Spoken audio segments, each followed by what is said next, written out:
Sampurasun, ngapunten sederek sedulur sedoyo. Terima kasih yang sudah like dan subscribe. Mudah-mudahan kita semua diberi kesehatan dan kebahagiaan. Semoga hati kita selalu lapang dan pikiran kita tenang untuk mencerna semua wejangan ini. Dalam hidup yang penuh lika-liku, kita butuh pegangan kuat supaya tidak gampang goyah dan tetap eling pada tujuan kita.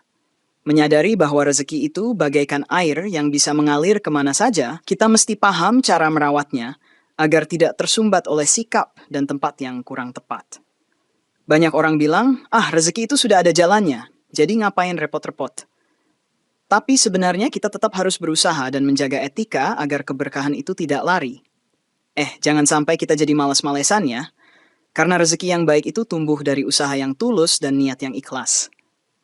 Sebagai orang tua Jawa, saya sering dengar pitutur dari mbah-mbah yang bilang bahwa rezeki itu lekat dengan cara kita merawat barang, termasuk uang yang kita simpan di rumah. Kadang kita mikir, apa iya cara nyimpen uang bisa memengaruhi lancar atau tidaknya rezeki? Tapi ternyata banyak pengalaman nyata dari sedulur-sedulur sekitar. Saya sendiri dulu agak ragu, namun setelah mencoba berbagai wejangan, ternyata ada perbedaan besar ketika kita menaruh uang di tempat yang dihormati daripada di tempat yang sembarangan. Bukan hanya soal energi positif, tapi juga soal kebiasaan dan disiplin yang akhirnya membuat keuangan lebih rapi dan hemat.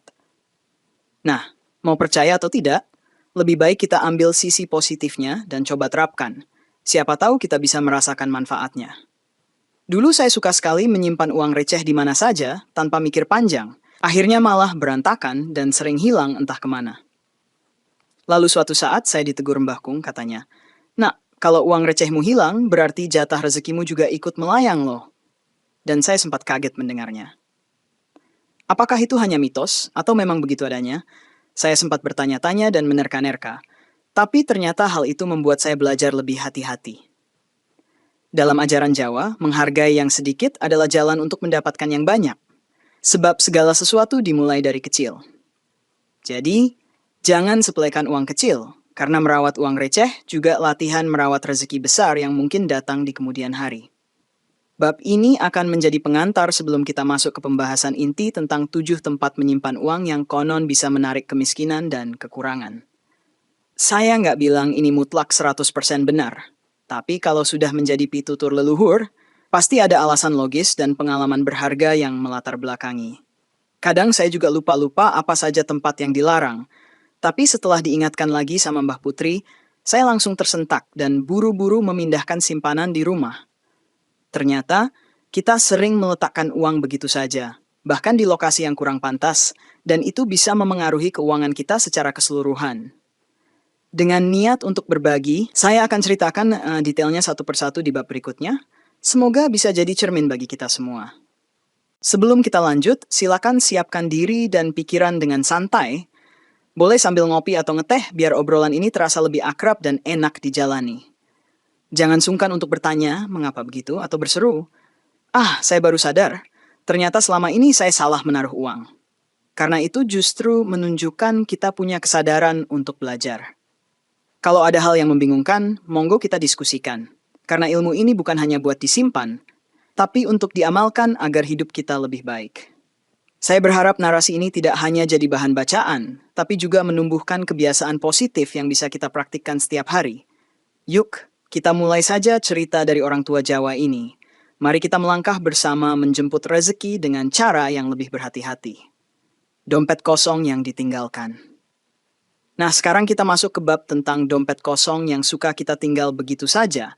Mungkin di bawah bantal, di sofa, atau dimanapun kita merasa nyaman. Saya sering mendengar keluhan orang-orang yang bilang dompetnya ketinggalan, terus bingung sendiri karena nggak ada isinya, lalu malah jadi nggak semangat. Pada saat dompet kosong dibiarkan telantar, katanya bisa mengundang energi kesulitan. Karena secara simbolis kita menyatakan ini tempat uang, tapi uangnya nggak ada, sehingga menarik ketidakcukupan. Jangan salah, saya sendiri pernah mengalami masa dompet selalu kempes, dan begitu melihatnya, rasanya kok malah jadi semakin pesimis ya. Mungkin terdengar sepele, namun ketika kita rutin menaruh sedikit uang di dompet, minimal selembar atau 2 lembar, kita jadi selalu ingat bahwa kita punya pegangan, walaupun hanya secuil. Beberapa tetangga saya bilang kalau dompet kosong itu seperti sumur tanpa air, bikin haus nggak ketulungan. Dan saya mikir, ada benarnya juga tuh. Bayangkan, kita punya wadah uang, tapi kosong. Padahal kita bisa setidaknya sisihkan sekeping dua keping agar dompet itu tidak terlalu melompong.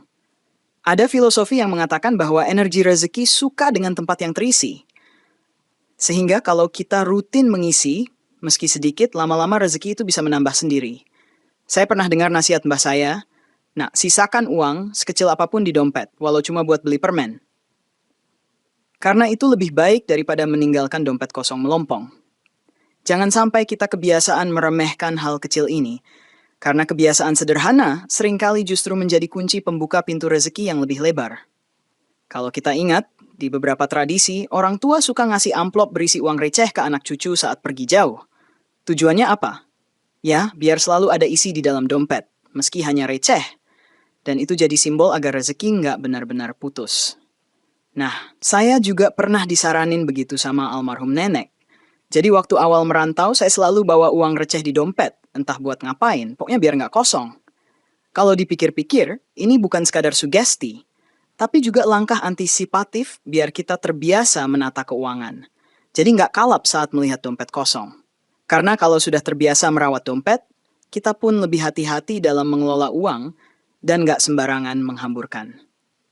Saya juga sering ketemu sama kawan-kawan yang rajin menaruh satu lembar uang seribuan di setiap sudut dompet.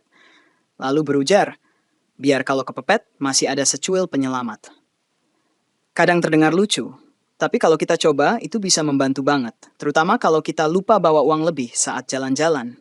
Ternyata kebiasaan ini juga punya makna bahwa kita menghargai nilai uang sekecil apapun. Dan kebiasaan ini bisa memupuk rasa syukur. Energi syukur itu menurut cerita leluhur bisa membuka pintu-pintu rezeki lebih besar karena kita nggak gampang mengeluh. Jadi, nggak ada salahnya kita teruskan tradisi ini, setidaknya agar dompet kita nggak pernah kosong melompong. Intinya, menyimpan uang di dompet kosong yang dibiarkan tergeletak itu tidak dianjurkan karena memancarkan sinyal kekurangan dan ketidakpedulian. Sebaiknya, kita isi meski sedikit, kita rawat, dan kita letakkan di tempat yang aman agar energi rezeki tetap mengalir. Bukan berarti uang kita akan beranak pinak secara ajaib, tapi kebiasaan itu mengajarkan kita lebih disiplin dan lebih menghargai rezeki. Jangan sampai kita tergoda menyepelekan dompet kosong, karena hal-hal kecil seringkali jadi pemicu masalah besar di kemudian hari. Yuk, kita benahi mulai sekarang, demi kebaikan diri sendiri dan keluarga. Menyimpan uang di bawah kasur. Pernah nggak kita menaruh uang di bawah kasur karena merasa aman atau malas pergi ke lemari, tapi tiba-tiba lupa dan ketiduran begitu saja? Saya pernah mengalami, dan alhasil uang itu cuma tertumpuk di bawah tempat tidur. Kadang terlipat-lipat atau bahkan jatuh ke lantai. Konon, menurut cerita orang tua, menaruh uang di bawah kasur bisa mengganggu aliran energi, karena tempat tidur adalah untuk istirahat dan bukan tempat untuk menampung rezeki. Bagai air yang tergenang tanpa sirkulasi, uang di bawah kasur bisa membuat kita stagnan, malas, dan kurang bersemangat dalam mencari rezeki. Saya pikir mungkin juga karena kalau uangnya tersembunyi begitu, kita jadi nggak sadar berapa banyak yang kita punya, dan akhirnya sulit mengatur keuangan. Di beberapa tradisi Jawa, tempat tidur itu suci karena di situ kita melepas lelah dan bermimpi, sehingga sebaiknya tidak dicampur dengan urusan materi yang kadang menimbulkan pikiran kusut. Saya dulu masa sekolah sering direwangi Mbah Putri. Katanya, "Nak, ojo nyimpen duit ing ngisor amben, engko rezekimu kuciwa." Yang artinya kurang lebih, jangan menyimpan uang di bawah kasur, nanti rezekimu jadi bersedih. Mungkin terjemahannya agak keliru, tapi maksudnya adalah kita meremehkan rezeki kalau kita menaruhnya di bawah tempat kita tidur, seolah-olah menindih sesuatu yang berharga. Selain itu, menyimpan uang di bawah kasur pun rawan lupa, bisa basi. Maksudnya ketinggalan lama dan rusak kalau lembab. Jadi, daripada nanti ribet dan bikin energi negatif, mending kita cari tempat yang lebih layak. Saya ingat satu kejadian lucu, teman saya pernah nyimpen uang kertas lumayan banyak di bawah kasur. Terus suatu hari dia bingung karena uangnya hilang separuh. Ternyata ada kecoa atau tikus yang iseng menggigiti kertas uang itu jadinya robek dan gak laku lagi. Duh, sedih banget kan? Tapi setelah dipikir-pikir, memang wajar kalau tempatnya seperti itu, kotor, gelap, dan kurang terjaga, jadinya rentan dimakan hama atau jamur. Ada juga orang yang memasukkan uang di selipan kain kasur, niatnya biar aman, tapi malah jadi sumber kesialan karena dia sendiri lupa berbulan-bulan. Jadi, jangan sampai kita menyesal belakangan hanya karena merasa, tinggal taruh sebentar, lalu akhirnya menimbulkan kerugian. Katanya, menyimpan uang di bawah kasur juga bikin kita cenderung boros atau tidak bijak, karena ketika kita butuh uang, kita malas mencatat, lalu mengandalkan tumpukan itu saja. Lama-kelamaan, kita lupa menghitung, dan tiba-tiba terkaget-kaget ketika menyadari isinya jauh berkurang dari yang kita perkirakan. Ada pula yang mengatakan, orang yang gemar menaruh uang di bawah kasur, tidur pun gak nyenyak karena selalu was-was uang itu hilang, bikin kita stres sendiri. Saya pribadi merasa lebih tenang kalau uang tersimpan rapi di dompet atau di tempat khusus ketimbang berserakan di bawah kasur. Jadi mari kita sama-sama berhenti dari kebiasaan ini, karena memang lebih banyak mudaratnya ketimbang manfaatnya. Pada akhirnya, menaruh uang di bawah kasur bukan hanya soal energi negatif, tapi juga soal kebiasaan buruk yang memengaruhi cara kita menghargai rezeki. Uang sejatinya butuh dirawat, disimpan dengan baik, dan diatur secara terencana. Karena itu mencerminkan seberapa serius kita menjaga keberkahan hidup. Kalau kita sampai lalai, bukan hanya rezeki yang bisa menguap, tapi mentalitas kita pun jadi kurang disiplin dan rentan melakukan hal ceroboh lainnya. Sebaiknya kita belajar menyiapkan wadah khusus, baik itu celengan, berangkas kecil, atau lemari terkunci, supaya uang kita aman dan pikiran kita pun nyaman. Sekali lagi, jangan pernah remehkan nasihat orang tua, karena mereka sudah makan asam garam kehidupan, dan lebih paham mana yang menenteramkan dan mana yang bikin kerugian. Menyimpan uang di dalam buku yang jarang dibuka loh. Kok ada juga ya, kebiasaan nyimpen uang di dalam buku yang jarang dibuka. Mungkin karena merasa itu tempat paling aman dari incaran tangan usil. Saya pun dulu begitu. Asal selipkan uang di antara halaman buku, tapi ujung-ujungnya lupa sendiri karena buku itu nggak pernah saya sentuh lagi. Lalu, ketika butuh uang, saya sibuk bongkar lemari, mikir keras buku mana yang jadi bank pribadi saya. Ribet banget. Dari sisi kearifan leluhur, menaruh uang di buku tertutup bisa memblokir aliran energi rezeki. Karena ilmu dan rezeki semestinya sama-sama dibuka agar terus bertambah. Jadi, kalau kita menaruh uang di sana tapi malah jarang menyentuh bukunya, sama saja kita menyimpan potensi rezeki di tempat yang tertutup dan terkunci. Buku memang simbol pengetahuan, tapi kalau dibiarkan berdebu dan tak pernah dibaca, justru menjadi sarang kertas usang yang menumpuk tanpa manfaat. Saya pernah dikasih tahu oleh seorang guru spiritual bahwa buku itu ibarat pintu ilmu. Kalau kita jarang buka, maka cahaya ilmu pun gak akan masuk, begitu pula dengan rezeki. Menyimpan uang di sana, apalagi sampai lupa, ibarat menempatkan rezeki dalam penjara yang gelap dan tertutup, sehingga sulit untuk berkembang. Saking lamanya kita nggak lihat, uang itu bisa saja rusak, lembab, atau bahkan diserang rayap, karena kertas itu memang rentan dimakan serangga. Nanti ujung-ujungnya kita sendiri yang repot. Jadi sayang sekali kalau uang itu hilang nilainya hanya karena salah tempat menyimpan. Beberapa orang berargumen bahwa menaruh uang di dalam buku bisa bikin kita lebih rajin membuka buku, karena kita penasaran ada uang di mana. Tapi kenyataannya, kalau memang dasarnya malas membaca, ya tetap nggak bakal dibuka. Apalagi kalau bukunya tebal dan membosankan. Malah akhirnya kita jadi menyalahkan buku itu ketika uang kita hilang atau terlupa bertahun-tahun. Padahal jelas-jelas itu kesalahan kita sendiri. Saya kadang iseng-iseng bertanya, ada nggak di antara kalian yang nemu uang di buku pelajaran sekolah waktu lagi bersih-bersih rumah? Dan jawabannya cukup banyak. Mereka baru sadar setelah bertahun-tahun. Bayangkan, kalau itu uangnya sudah tidak laku lagi karena seri lama atau rusak digigit rayap, kan sedih. Dulu ada cerita teman saya, dia menyimpan lembaran uang 5 ribuan di novel kesayangannya, niatnya sih buat tabungan darurat.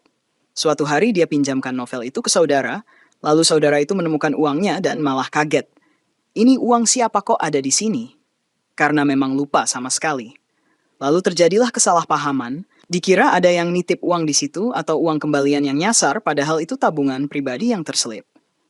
Kejadian kecil ini lucu. Tapi kalau dipikir-pikir, bisa saja menimbulkan konflik atau kecurigaan bila tidak dijelaskan dengan baik. Karena itu, penting sekali kita memilih tempat yang rapi, jelas, dan kita hafal betul, agar nggak bikin drama tambahan. Pada intinya, Menaruh uang di buku yang jarang dibaca hanya akan mengundang potensi kerugian dan energi rezeki yang tersumbat. Lebih baik kita menaruhnya di tempat yang memang jelas, mudah diakses, dan aman, seperti dompet, amplop khusus, atau kotak penyimpanan dengan label.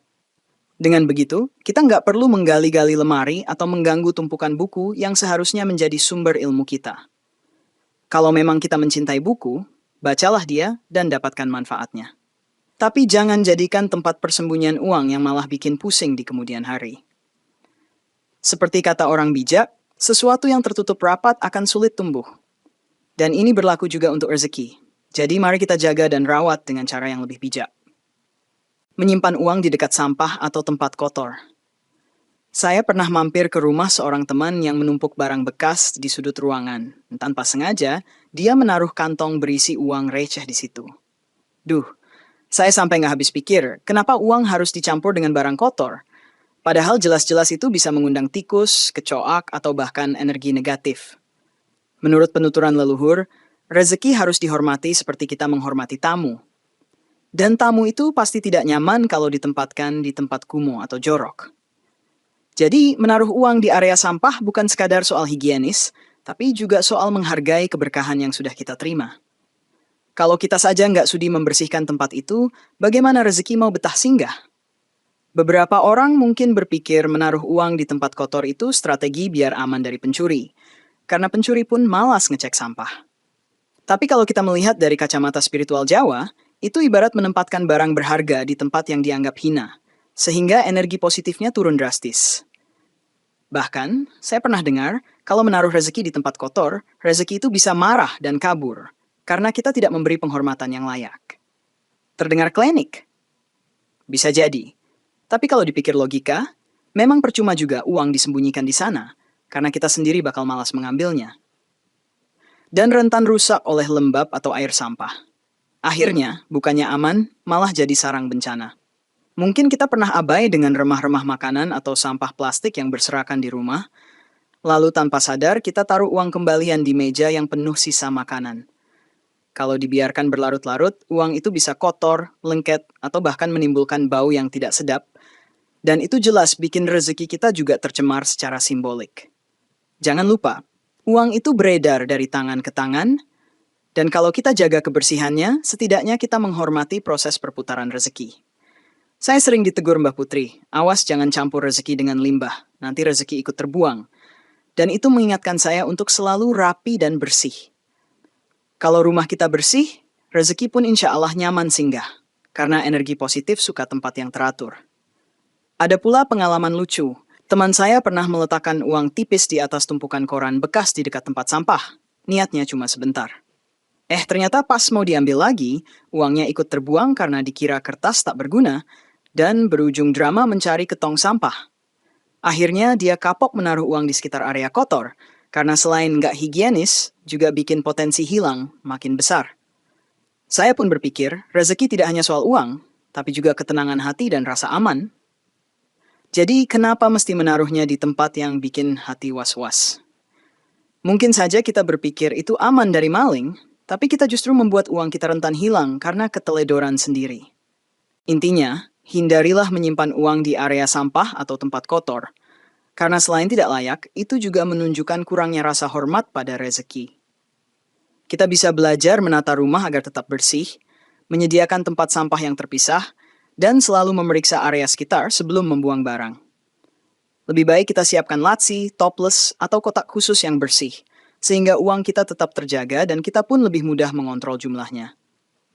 Jangan remehkan kebersihan, karena bersih itu pangkal datangnya kebaikan, dan kotor itu sering jadi sumber berbagai masalah. Semoga kita bisa lebih disiplin dalam menjaga kerapian agar rezeki lancar dan kebahagiaan melimpah. Menyimpan uang di bawah tangga atau sudut gelap. Beberapa rumah tradisional Jawa memiliki tangga kayu yang menuju loteng, dan kadang area di bawah tangga itu gelap dan jarang tersentuh cahaya. Teman saya pernah berpikir, wah, spot ini cocok buat nyimpen uang rahasia. Karena jarang orang berani mengubek-ubek sudut gelap itu. Tapi kalau kita merunut pada filosofi leluhur, menyimpan uang di bawah tangga ibarat meletakkan rezeki dalam bayang-bayang, di mana cahaya sulit menembus, sehingga energi positif pun terhalang. Saya jadi ingat perkataan Mbah Guru, gelap itu bisa memadamkan semangat dan mengekang potensi. Sehingga kalau uang disimpan di tempat gelap, kita juga jadi tidak leluasa mengelolanya. Ibarat tanaman tanpa sinar matahari, rezeki kita pun bisa layu dan sulit berkembang.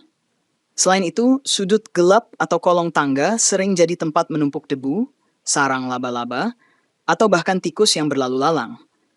Kalau kita biarkan uang di situ, bukankah sama saja kita menaruh harta di kandang hewan pengganggu yang bisa merobek kertas atau membuatnya bau?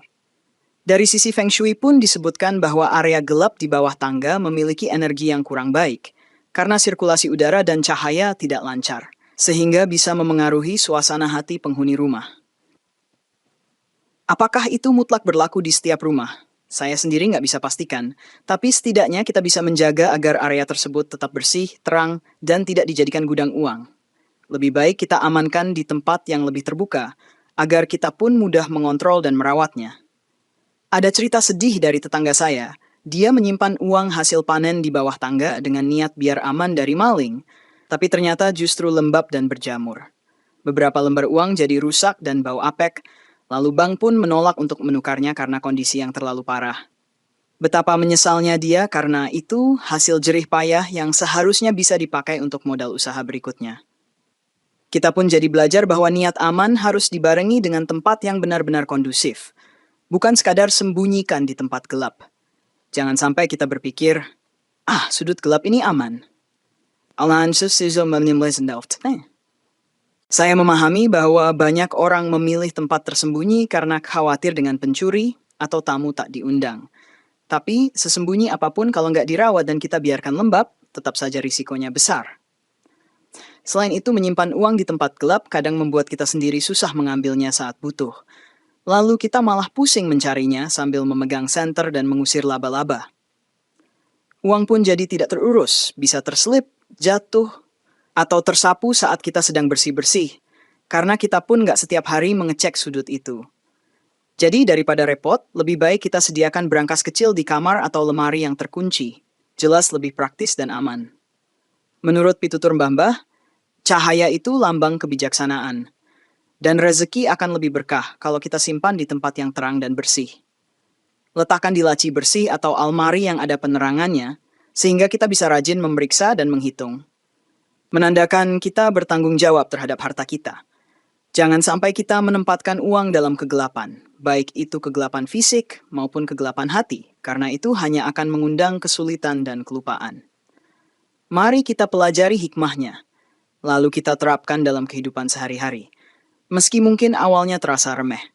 Semoga dengan cara ini rezeki kita semakin lapang, dan kita terhindar dari kesialan atau kekurangan yang tidak perlu. Menaruh uang di dekat kompor atau dapur. Saya masih ingat waktu kecil, ibu saya selalu bilang, jangan taruh uang di atas meja dapur atau dekat kompor, nanti hangus. Meski awalnya saya kira itu bercanda. Ternyata, selain takut uangnya beneran terbakar, ada alasan spiritual bahwa api itu bisa membakar rezeki kalau kita tidak hati-hati. Beberapa orang Jawa percaya bahwa elemen api dan uang tidak boleh terlalu dekat karena api melambangkan konsumsi dan pengeluaran, yang bisa saja membuat kita jadi boros. Kok bisa gitu? Ya, kalau kita terbiasa menempatkan uang di area dapur, kita sering memandang uang sambil masak. Akhirnya kita nggak sadar boros beli bahan-bahan, atau malah jajan terus.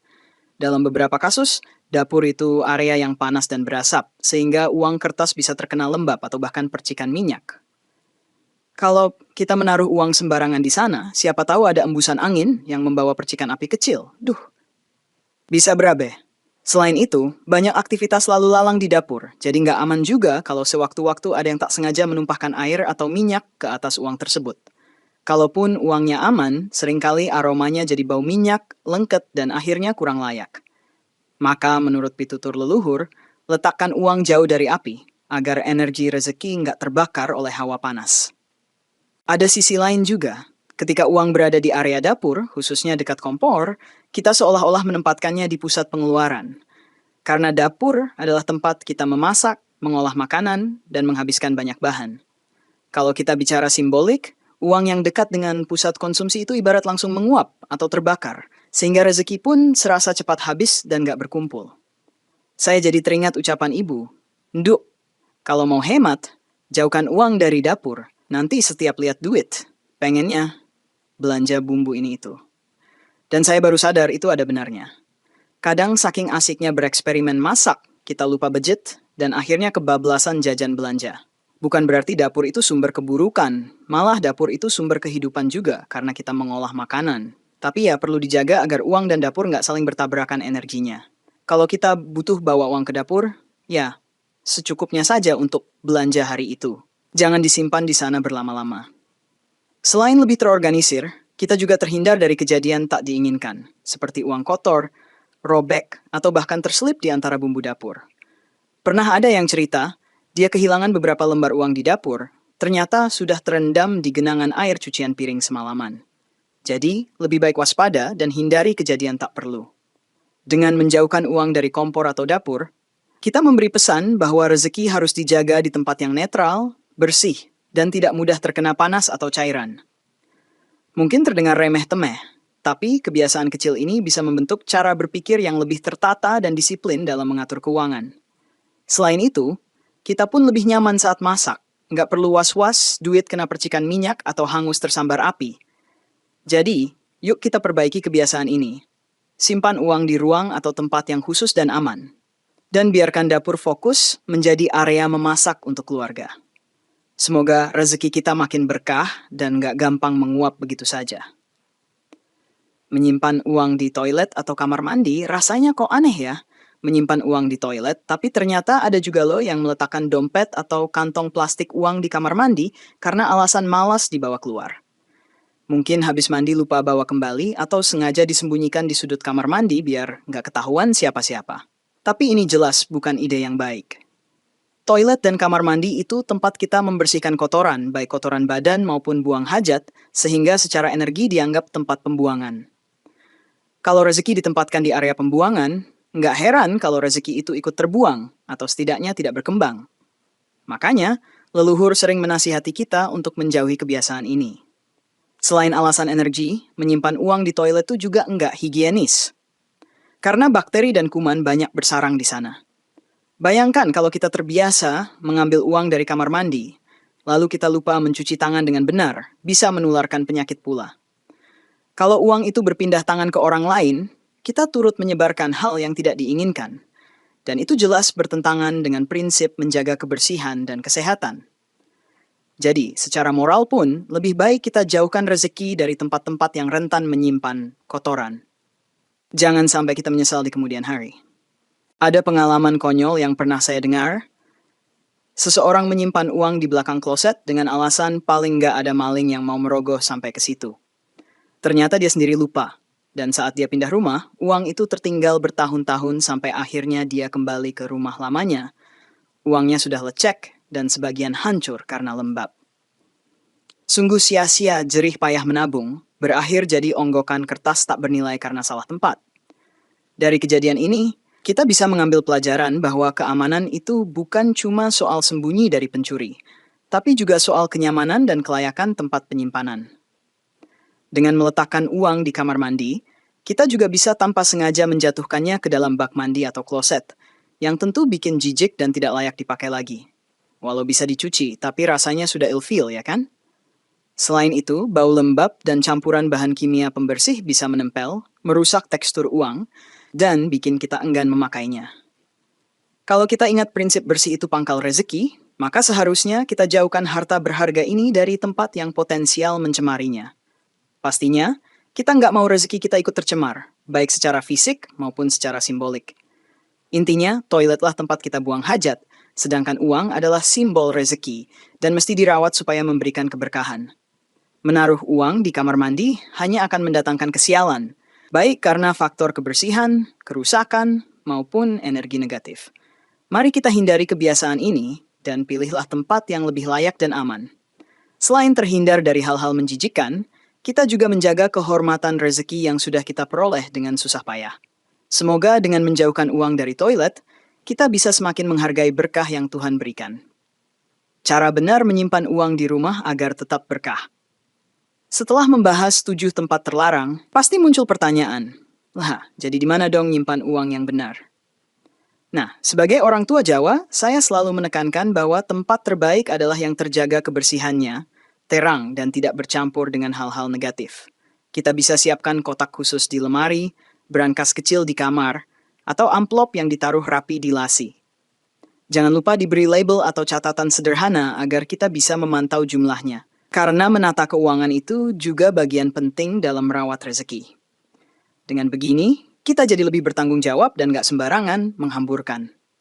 Selain itu, beberapa teman saya juga suka memakai celengan klasik, misalnya celengan tanah liat atau celengan kayu yang unik, biar lebih menyenangkan saat menabung. Ada sensasi tersendiri ketika kita mendengar bunyi koin atau merasakan bertambahnya tebal uang di dalam celengan, seolah-olah kita semakin termotivasi. Satu hal yang perlu diingat, simpan celengan itu di tempat yang mudah dijangkau, tapi tetap aman, misalnya di rak yang bersih dan terang. Menurut pitutur leluhur, cahaya berperan penting dalam menjaga vibrasi positif. Jadi jangan taruh celengan di sudut gelap atau lembab.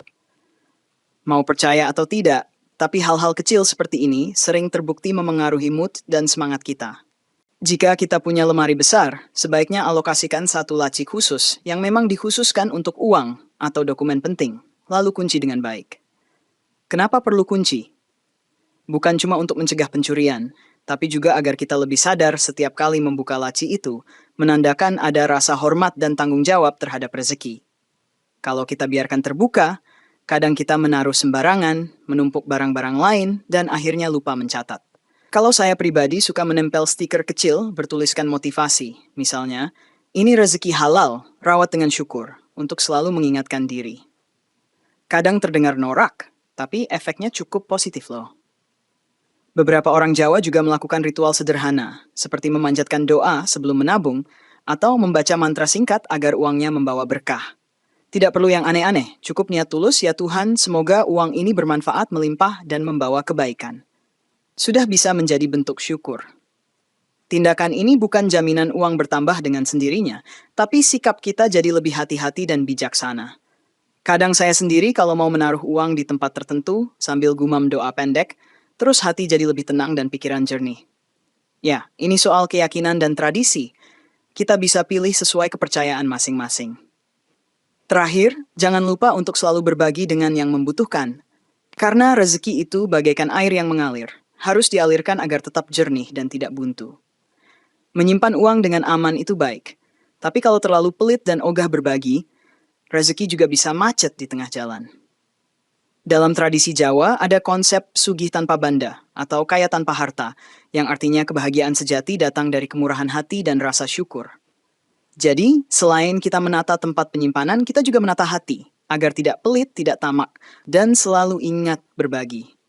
Semoga dengan begitu, rezeki kita tidak cuma aman, tetapi juga berlimpah dan penuh berkah.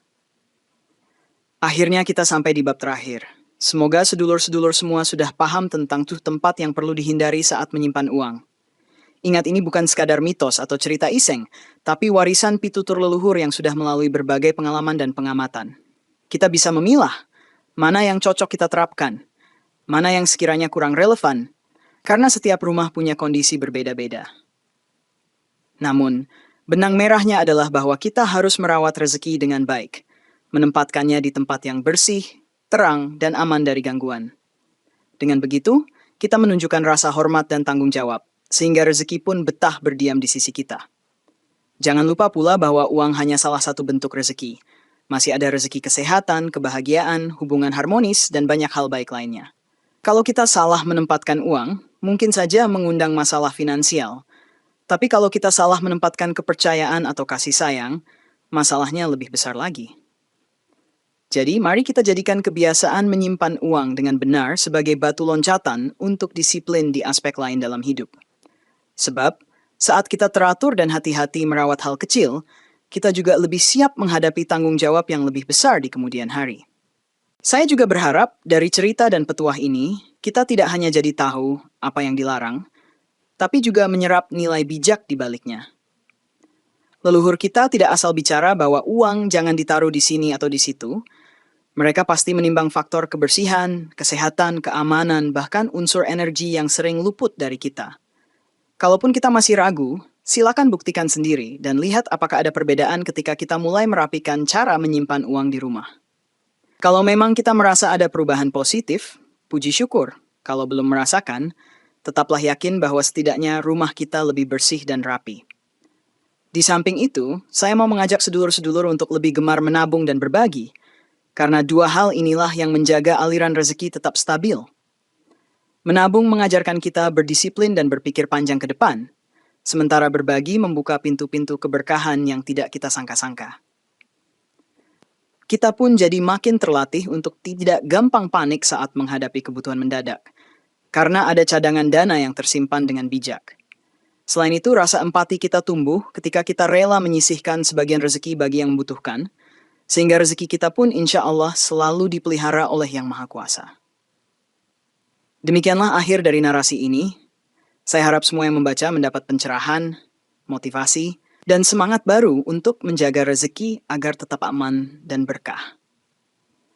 Jangan lupa, kalau dirasa bermanfaat, dibagikannya ke sedulur lain, biar makin banyak orang paham pentingnya menempatkan uang di rumah dengan benar. Kalau ada salah ucap atau kekurangan di sana-sini, mohon dimaafkan. Namanya juga orang tua Jawa yang kadang suka lupa atau keceplosan. Terima kasih sudah mengikuti cerita ini sampai habis. Semoga kita semua dianugerahi kelapangan rezeki, kesehatan, dan kebahagiaan yang melimpah. Sampai jumpa di lain kesempatan, dan jaga diri selalu. Salam hangat untuk seluruh keluarga.